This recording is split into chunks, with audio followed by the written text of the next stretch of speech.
नमस्कार दोस्तों, मैं अधिवक्ता अनुराग कुमार अग्निहोत्री। आज हम भारतीय दंड संहिता 1860 यानी कि आईपीसी इंडियन पीनल कोड की चर्चा करेंगे। चलिए वीडियो को स्टार्ट करते हैं।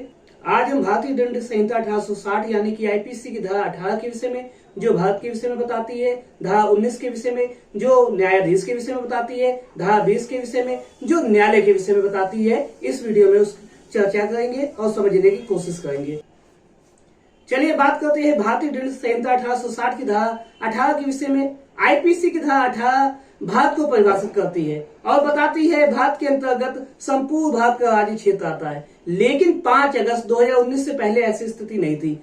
जम्मू और कश्मीर को छोड़कर संपूर्ण भारत आता था 5 अगस्त 2019 से पहले। लेकिन 5 अगस्त 2019 को जम्मू और कश्मीर पुनर्गठन अधिनियम संसद में पेश कर उसे पारित करा दिया गया और संविधान में संशोधन कर दिया गया और अनुच्छेद 370 को हटा दिया गया। अनुच्छेद 370 हटने के बाद अब जम्मू और कश्मीर को भी शामिल कर भारत का की परिभाषा में संपूर्ण भारत का राज्य क्षेत्र आता है।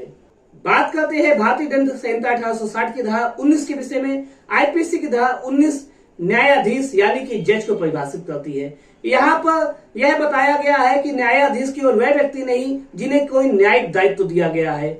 यहाँ पर जो भी व्यक्ति विधि द्वारा सशक्त किया गया है, किसी सिविल कार्रवाई या दंडिक कार्रवाई में अंतिम निर्णय देने के लिए या कोई ऐसा निर्णय देने के लिए जिसकी यदि अपील ना की जाए तो वह अंतिम हो जाए, या कोई ऐसा निर्णय देने के लिए जिसको किसी अन्य प्राधिकार द्वारा पुष्टि की जाए तो वह अंतिम हो जाए, तो यहाँ पर वह ऐसा निर्णय देते समय जज यानी कि न्यायाधीश है। और यही स्थिति यदि कोई ऐसा निकाय जिसे विधि द्वारा सशक्त किया गया है अंतिम निर्णय देने के लिए किसी विधिक कार्रवाई में, तो यदि वह ऐसा निर्णय देता है तो यहाँ पर वह भी निकाय जज यानी कि न्यायाधीश होगा।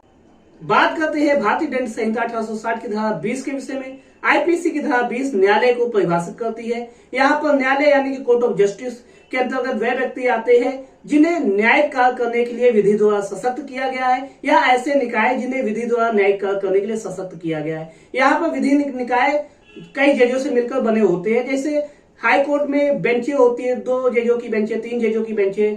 ऐसे ही बेंचों को विधि द्वारा यदि न्यायिक कार्य करने के लिए सशक्त किया गया है तो वह न्यायालय की श्रेणी में आते। यहाँ पर देखने वाली बात है कि न्यायालय एक कोई बिल्डिंग नहीं है, कोई स्थान नहीं है। जो कोई न्यायिक कार्य करता है, विधि उसे सशक्त करती है न्यायिक कार्य करने के लिए, वह न्यायालय होते हैं। यहाँ पर कार्यपालक मजिस्ट्रेट भी जिन्हें न्यायिक कार्य करने के लिए विधि द्वारा सशक्त किया गया है और वह ऐसा न्यायिक कार्य करते हैं और न्यायिक निर्णय देते हैं, तो उन्हें भी न्यायालय की श्रेणी में रखा जाएगा। यदि आपको यह वीडियो अच्छा लगा है तो मेरे चैनल को सब्सक्राइब कीजिए, वीडियो को लाइक कीजिए और बेल आइकन में प्रेस कीजिए, जिससे मैं आगे के वीडियो की नोटिफिकेशन आप तक आसानी से पहुंचा सकूं। और आपका वीडियो के साथ जुड़ने के लिए बहुत बहुत धन्यवाद। जय हिंद।